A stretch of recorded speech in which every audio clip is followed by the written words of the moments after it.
Hello there! My name's Vince, also known as PleasantKenobi on the internet. I'm the Magic the Gathering content creator equivalent of having a mouthful of cum and knocking someone's pie off a shelf like an inconsiderate bastard. This is Historic Affinity. If those of you that don't know, Historic is the non-rotating format on Arena, where they're looking to introduce more and more older cards, but they're introducing older cards that aren't necessarily in Pioneer. Some of them aren't even in Modern, for that matter, I think. I'd have to double check, like Sisay, for example. Captain Sisay, the original Captain Sisay. Any cards that are on Arena are available in Historic. That means any of the extra special, like Brawl or Commander ones that they've added, like Get Rock Monster and Reese the Redeemed, as well as anthologies. In the latest anthology, they added Tempered Steel, which was the Bane, I say Bane, it was one of the key or core or tier 1 decks of its respective standard format. Tempered Steel was the Scars of Mirrodin block's equivalent of Affinity, the old school Affinity deck from the original. Tempered Steel is a 3-mana enchantment that makes artifact creatures you control gain +2/+2 permanently for as long as this is on the board. So this is Historic Affinity. Now, some people are going to get annoyed in the comment section and say, well, there's no cards with Affinity on them. And truth be told, there is a card in current standard and in Historic that has Affinity written on it, the only one, which is Tezzeret, Master of the Bridge. Affinity is more of a state of mind or an archetype. It's like a math-based combo. It looks to vomit out its hand even quicker than, say, an RDW or Red Burn deck would. And if you think about the Affinity decks of past, the original ones were empowered by their artifact lands and Disciple of the Vaults, whilst they played their Frogmites and Mirror Enforcers and similar things. The original Affinity decks, they had Affinity in them, but Affinity was what made them broken. And then when you look at modern Affinity, God rest its soul because it's dead, because Mox Opal got banned. So long, and thanks for all the turn 3 kills. That Affinity deck for the longest time was playing like some copies of Thought, it's on screen now, or whatever, the Thoughtcast, the Affinity Draw 2, the 1-mana Divination when you've got a field full of shit. So it wasn't really playing any Affinity either, and they even cut that towards the end. I've even seen people refer to the Hardened Scales modern deck as Hardened Scales Affinity, and again, no Affinity. So Affinity is one of those weird mechanics where it spawned a whole entire multiple decks across multiple formats, an entire archetype that doesn't really use its namesake mechanic, unlike, say, Storm or Dredge. So you could call this Affinityless Affinity. The point of the deck is to play a load of enablers or shitty artifact creatures. We have 4 Ornithopters, a 0-mana 0/2, 4 1/1 Hasting Gingerbrutes, who have a mouthful of cum, 4 Lockthwain Gargoyles, which are just fat bottom girls that occasionally grow big, fly over the top and kill people, and 4 Sparring Construct, the little 1-mana 1/1 that could. Essentially, there isn't any other better 1-drops in the format and artifacts as far as I can tell. So we also have 4 Stonecoil Serpent, which is our scaling, always good in every turn of the game, because it can be a 1-drop, 2-drop, 3-drop, 4-drop, 5-drop, or even if the game is going really badly, a 6-drop. It's a creature that gets bigger and bigger the more mana you dump into it. It's a reach trampler with protection from multicolored spells, which, multicolored in general, so it can block Hydroid Crazies because it's got reach and protection. It can swing through a Lurrus. It's very good. And then we have payoffs. Now the payoffs are 4 Steel Overseer, 4 All That Glitters, and 4 Tempered Steel. In short, we have Tempered Steel, which is the card added in Historic Anthologies III just only like a week ago. Then we have 4 All That Glitters, which basically is like a one-shot variant of that, but it can make you go taller rather than wide. Stick on a Trampler or a Flyer, or heaven forbid something with lifelink and you murder people. And Steel Overseer is weirdly the one that got sort of play in Modern over these. I think All That Glitters has seen a bit of Modern play, but this version of the payoffs, it's probably the worst one amongst that deck because it's more likely to die to a removal spell. The deck is then rounded out with a Shadow Spear, which is just a permanent artifact card you can shift around off your creatures that can give +1/+1 trample and lifelink. It also has the ability to turn off hexproof indestructible, which has been relevant in a few matches. For example, you can really mess with people's Vanguards and Gods when you fight those. Then we have 4 Glass Casket as an artifact card that ups our essential affinity account, because essentially All That Glitters gives +X/+X, where X is your affinity to artifacts and enchantments. But it's also just a generally pretty good removal spell. And lastly, this Fairy is the flex slot. We were playing this Denounce, Deport, or whatever the fuck it's called, because Krim was playing it. The initial build of this that I played was Krim's list. I've made and tweaked a few numbers. I'm playing a Shadow Spear where I don't think he was. And we're playing Teferi in this. The reason we're doing this, I think it was white hot on my Twitch chat when I streamed some Historic last week, was saying how this card is generally pretty good. I mean, I've never really heard of Teferi Time Raveler before. I've never heard any memes or jokes or scrambling to get it banned. I'm only joking, the card's fucking absurd. But I don't know if it's that good in this deck. It is a strong tempo play, a 3-mana bounce a creature, draw a card, or bounce an enchantment like Fires of Invention and draw a card. I think it could be good here. One of its upsides of its static in this deck is that it gives us some game against the flash deck, which I think is a little bit of a struggle, and it also means our opponent can't, you know, flash in an Ember Cleave during combat, and that was what really flipped the switch when we started to really beat the red-green deck in games, as opposed to getting Ember Cleave out of the game in some sort of like fucking infernal combo turn. So Teferi's the flex slot. This could be some more artifacts or white creatures. This could be some, if you're playing best of one, perhaps Grafdigger's Cages or Hushbringers. Our sideboard is 2 Spell Piercers, a Grafdigger's Cage, 2 Hushbringers, 2 Staggering Insight, 2 Sorcerer's Spyglass, 4 Unbreakable Formation, and a Karn and a Mystic Forge. Karn and a Mystic Forge allows us to grind against the mid-range decks, essentially. Unbreakable Formation gives us game against ball states where blocking is going to be bad, so red-green, and also against Wraths out of the control decks. Spyglass is how we beat Luca, or at least how we go really, really fast is how we beat Luca, but it gives us a way to beat it down. Staggering Insight gives lifelink and card draw, so it's kind of good in a lot of matchups, but the problem being that it's white-blue mana cost. I'm not even sure if we can realistically play it. The blue is such a minor splash for a few sideboard things. I'm not sure on this. It's been good in some matches and mediocre in others. Hushbringer is a life-linking body, which is fine against aggro, especially if you put an all that glitters on it, but it also stops ETBs and death triggers, so it's very good against the majority of the decks in the format, actually. I don't mainboard it because it's not so good against control, and it's a bit soft to the Agent of Treachery decks because they can normally kill it before they cast or cheat in their play. However, its stopping death triggers is also relevant. It's quite good against the Sacrifice deck, and by quite good I mean very good. It's good against the Cat, it's good against Uro, although it's a 6/6, so perhaps it's not so good there, but I haven't had anyone take advantage of it like that yet. And it even stops the death triggers of that little green 1-drop that the red-green decks play. What the fuck's it called? Netmaster Bastard? I don't fucking know. Cages against Lurrus, and then Spell Pierce is our other way of fucking with things like the Reclamation decks from Latent Explosion, the Reclamation itself, Wraths themselves from Control and Fires decks, and that sort of stuff. And don't forget, if you enjoyed the video, make sure you hit the subscribe button. It turns out like only 50% of you are actually subscribed that watch my videos, so some of you are probably watching it through the recommendation tab or the sidebar or whatever, but if you subscribe, you can actually get me through your subscription feed as well. You can also hit the bell button to know when I upload regularly as well, if you wanted to check out my videos more often. This video is of course brought to you by the love and adoration of my patrons, people who help to keep this channel going, as well as my primary sponsor, channelfireball.com. We've got a Command Fest, a charity Command Fest online coming up on the 6th of June, where I'll be getting involved with commentary and some panels. So you should definitely tune into that at twitch.tv/channelfireball. In the meantime, if you're like upset you can't get some of the promos because of all the cancellations due to the current, pandemic and everything, you can get a Command Fest in a box on the Channel Fireball website, as well as many other goodies, including like singles and sealed product, over on channelfireball.com. If you are making a purchase from there, including the box, then by all means use the code KENOBI, KENOBI, to support the channel. With that out of the way, do you like violence? Let's kill some people with some robots.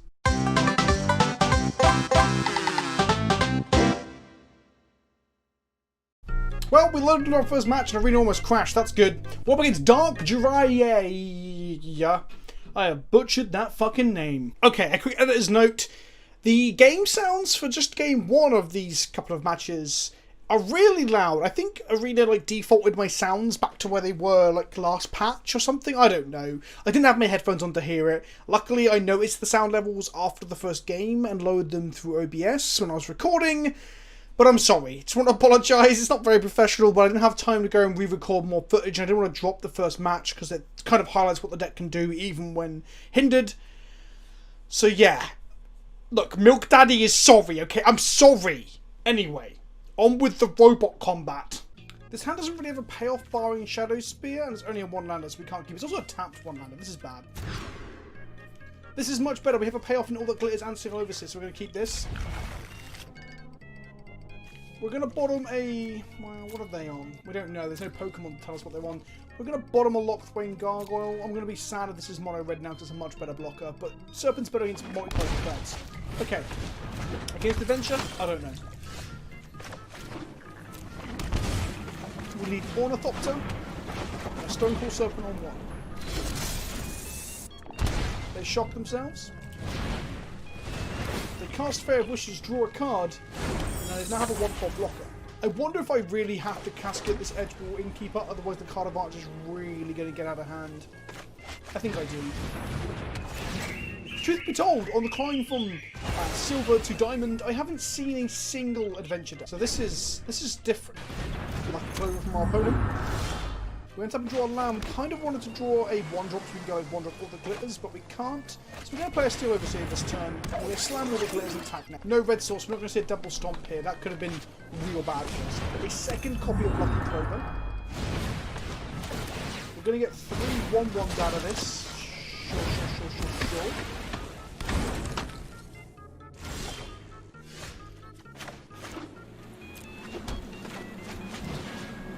We're going to make our Ornithopter pretty big. And we're going to attack with the Ornithopter. Then we're going to activate Steel Overseer to grow our team. Just like old school modern Affinity. It's a 6 to 10. A third copy of Lucky Clover. Okay. We drew another land. We're flooding a little bit. We're going to attack with a 6-8. No blocks from our opponent. We'll grow our team down to 3. They have Fair Wishes to block with. We don't have Trample here unless we draw the Spear. Tap land from our opponent, 5-5 blocker from our opponent. They're going to chop with Fair Wishes this turn. We play an Ornithopter. We play a Hallowed Fountain tapped. I mean, maybe holding in hand might have been better, I'm not sure. We attack with Ornithopter. We go to blockers. They block with Fair Wishes. No need to pump our team here. Pump it on their end step or like during blockers if we have to block some, I don't know, a questing beast. Even then we could let it just hit us in the face, honestly. We're going to bounce my Steel Overseer. I'm going to respond by growing my team. Bouncing the... Oh, they get triple bounces. They're going to bounce my entire team here. I'm going to lose my Order Glitters. Actually, Brazen Borrower is possibly the worst thing for them to have here. Oh, fuck me. That was strong. That was real strong. We get hit for... We untap and we draw a Gargoyle. So we can go Thopter, Steel Overseer, Lockthwain Gargoyle, and Stonecoil for... There's an argue... Oh, it could have been for 3! Oh, Magic's so hard. Math is so difficult. They scoop it up. They realise that we can tap our Overseer to grow our team and fly our Lockthwain Gargoyle over their blockers next turn, and they can just block one of the flyers with their, whatever the fuck it's called, the annoying fairy thing. I think I want double Spell Pierce and maybe a Karn against them. The Pierce against the Adventure spells and the Karn more just to make bodies and grind with. Actually, no, you know what? I think I want to keep the Teferi over that. Teferi's a new edition. We were playing Deter or whatever the fuck it is. The tap down, make 2 guys and gain some life.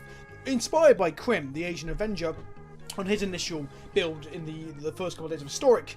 But I found that the card just wasn't good enough, so we're not playing. Trying to find what else to play in that slot. Maybe we should just play some more 1-drops. I'm unsure. Edgewall Innkeeper from our opponent's pretty good on their opening turn. We're going to go turn 1 Ornithopter, turn 1 Stonecoil Serpent for 1. Lucky Clover from our opponent. We didn't really have anything else able to deal with these. We even took the Conclave Tribunals out of our deck because they just didn't tend to do anything. Shock a Hallowed Fountain, play a Steel Overseer, attack with our Stonecoil Serpent because this is just free damage. There's no way they're Hot damn, they did. They did. So we had a removal spell for the Edgewall Keeper. It was our 1-1. They shocked themselves with a red source, which means we could see double stomp, draw a card coming in. Good job we got Spell Pierce here, but it won't stop the copy frustratingly. A Sparring Construct. Past the turn, I'm going to keep up my Steel Overseer because Steel Overseer will counter, or not counter, it will stop its stomp from killing my Ornithopter, and then I can pierce the one target my Overseer. Oh, it's a Brazen Borrower. We're going to pierce the copy that's targeting my Overseer. Thank God the frame changes. They bounce my Ornithopter. We're still open to being completely fucking ruined by multiple copies of Stomp. But there you go. They shock themselves. They play a fire...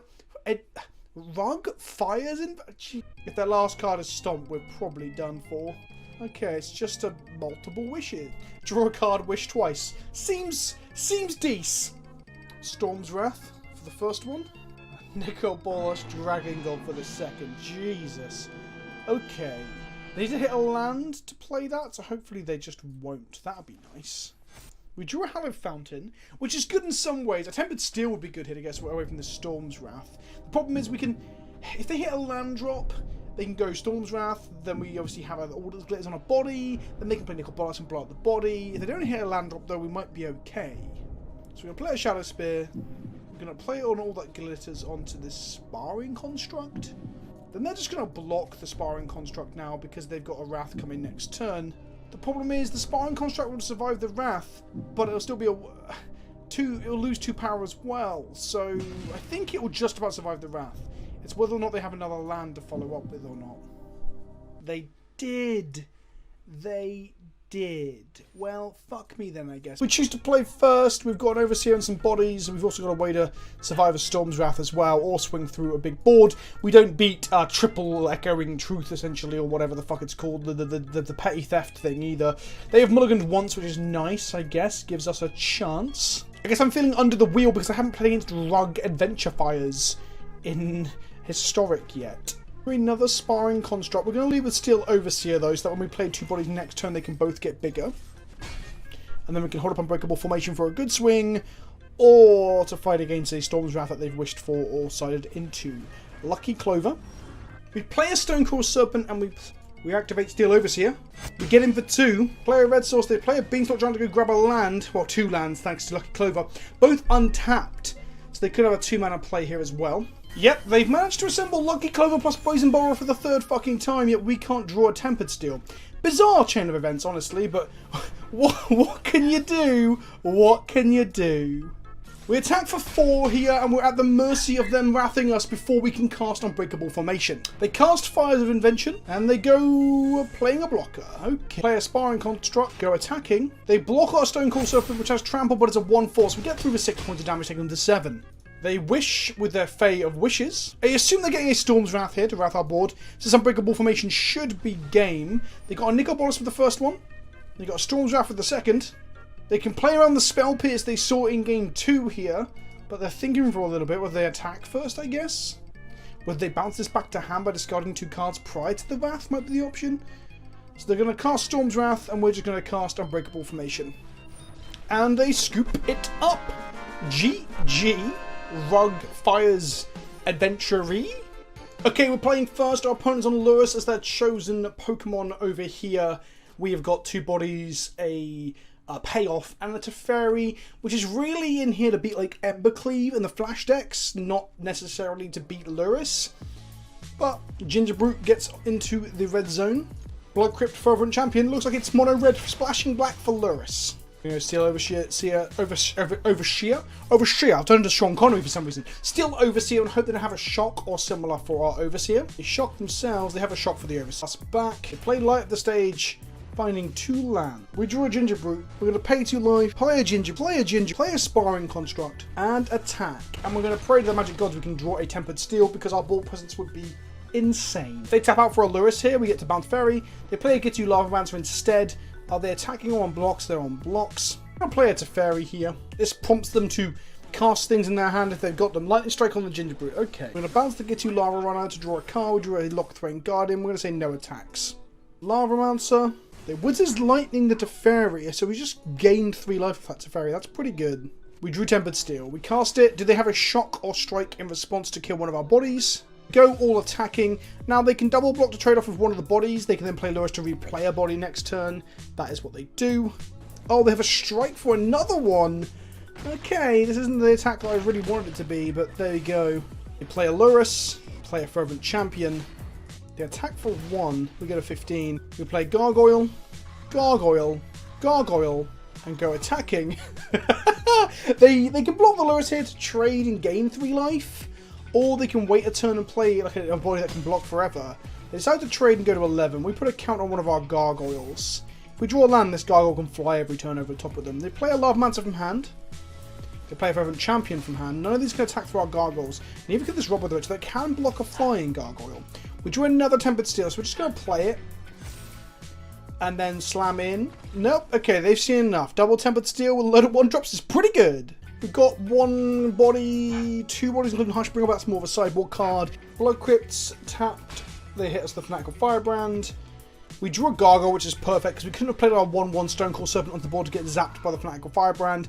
Gargoyle is generally like quite a good blocker against the aggro decks in this format. Robber the Rich from our opponent, which they can attack with, and they take a Steel Overseer off the top of our library. It's just a body, but that's just a body, I guess, for them, a free body.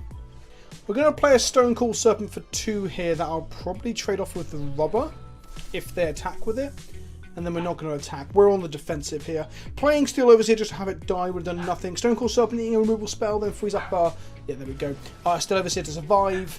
They attack. We block Robber the Rich. Robber the Rich found them a land off of us, but they cast light up the stage and find a Lava Runner and a Wizard's Lightning. So we're going to lose a creature next turn. I'm going to casket the Robber now.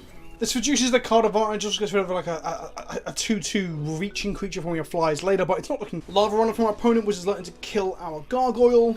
A second Lava Runner, this is 5 damage.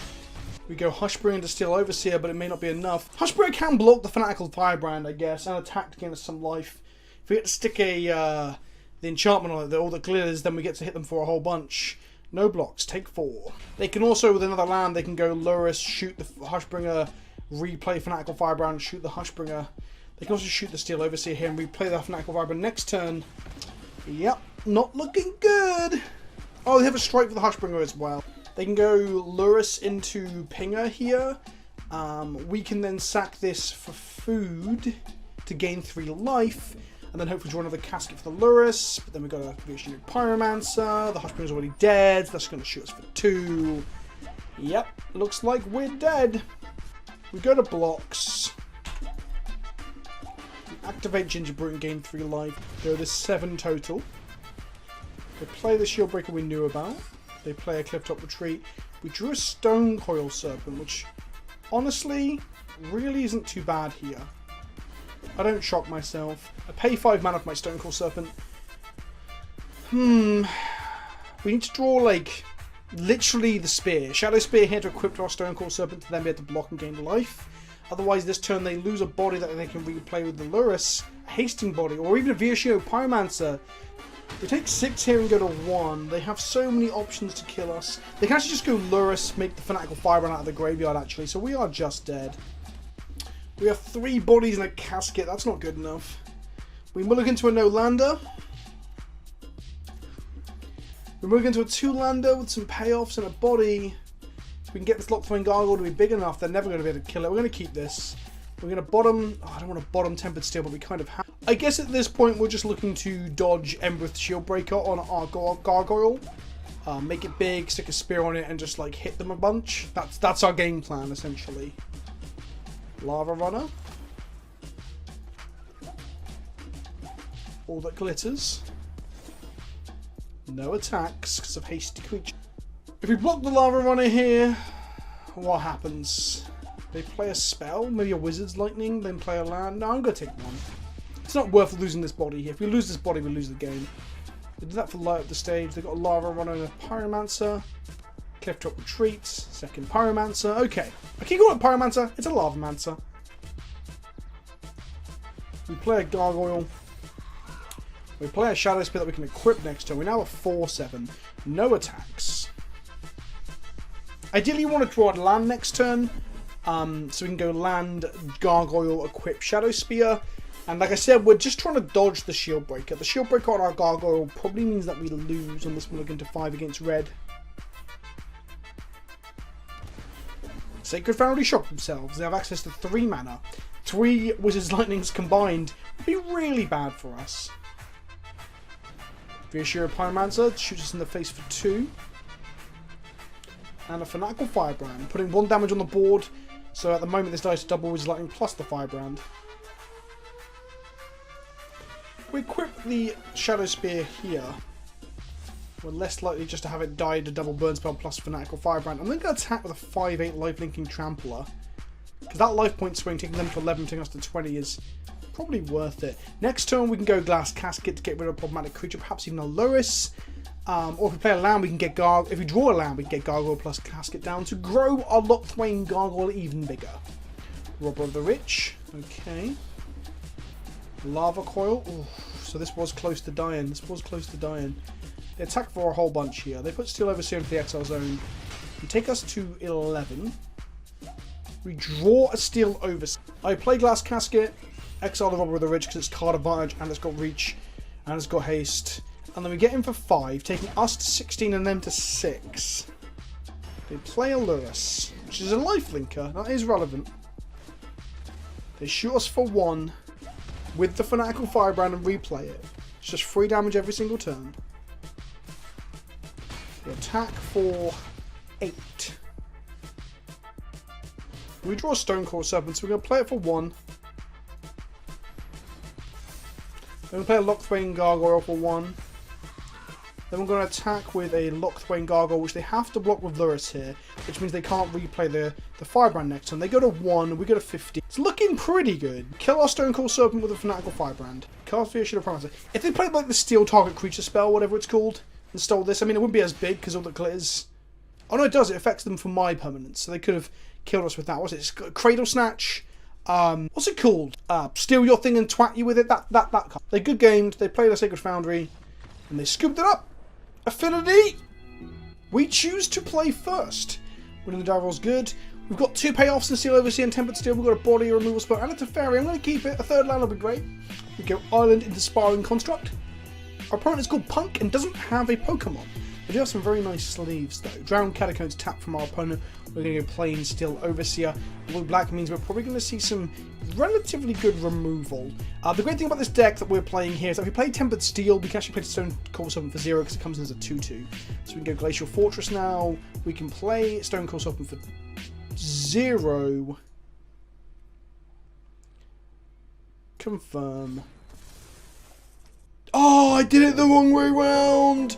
I did it, chat. I was chatting. Comment section. Fuck. I knew what I was doing, but I did it the wrong way round. Oh. Twat.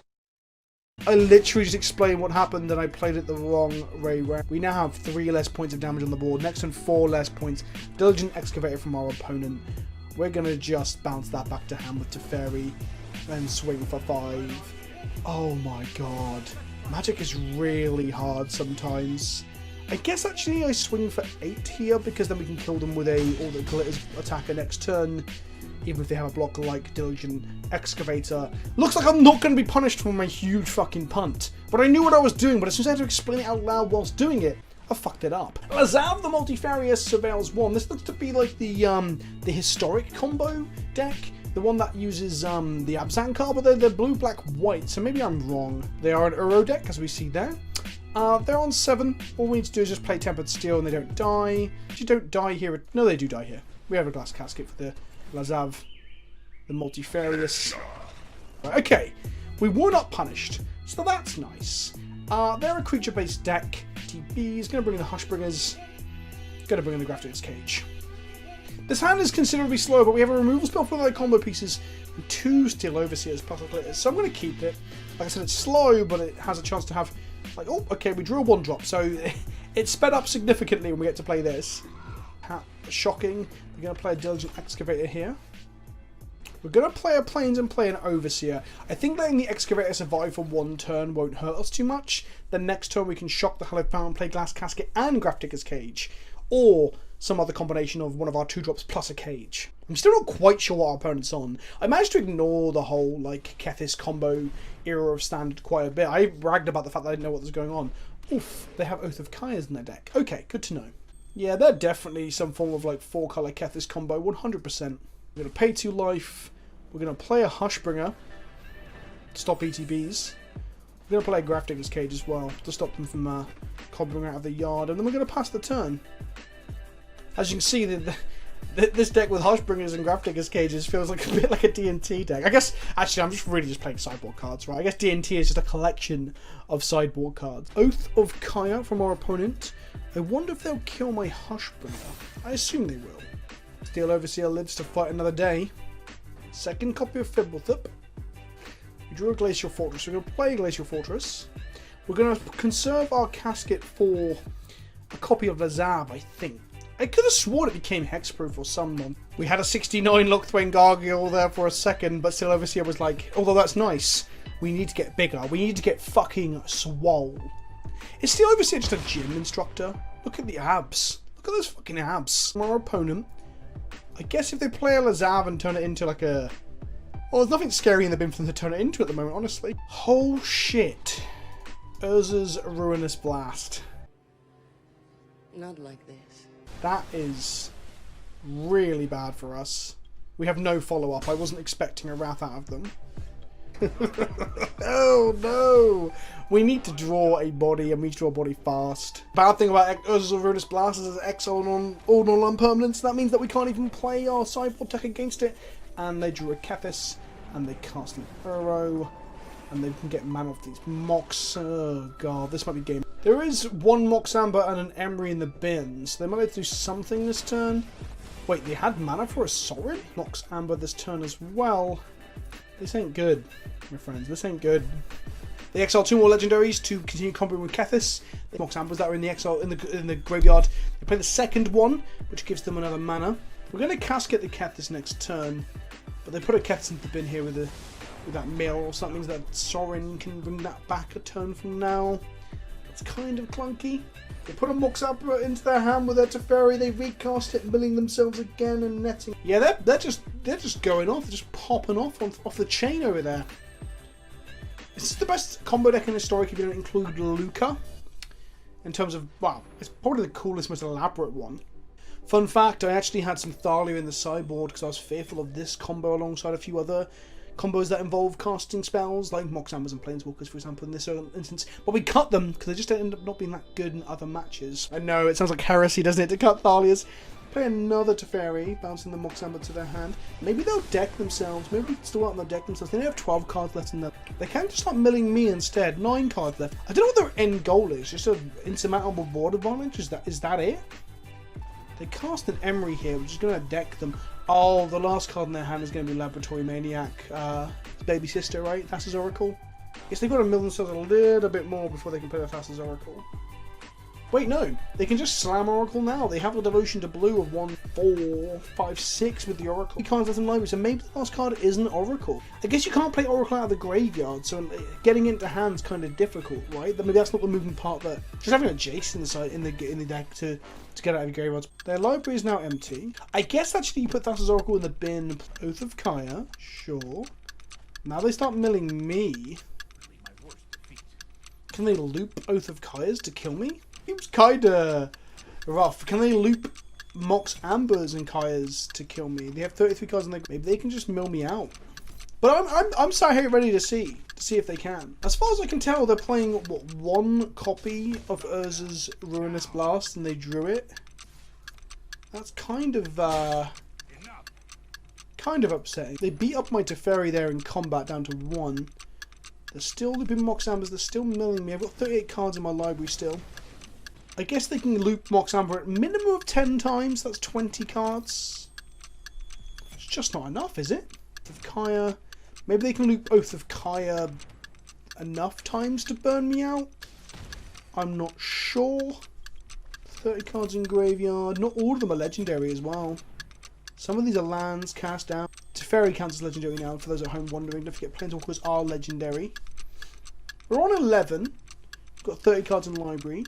You only need to recast Oath of Kaya 4 more times. I think they can, but I'm gonna ensure they can. Oh, the clocks. Okay, well, welcome to the ladder, I guess. I feel bad. I hate timing people. I don't do it on Modo. Why would I do it here? I could play a glass cast. Could they have recast the Oath of Kaya? Looks like we leveled up. Tell me in the comment section below. I mean, could I have done the math? They had 30 cards in the graveyard, like 10 of them were probably lands. So probably not, right? I hope you enjoyed the video. That was Affinity. We had 2 games where we actually won fair and square. Another game where we just watched Kethis combo, like spin its wheels and shit itself. If you liked the video, hit the like button down below. Let me know what you're playing in Historic, and I'm hoping to make another Historic video next week. So tell me what else you'd like to see. Is it Phyrexian Obliterator? Is it Honden of Infinite Rage and all the other ones? Look, they're here. Look, I don't know what this is. Nahiri, thanks Nahiri.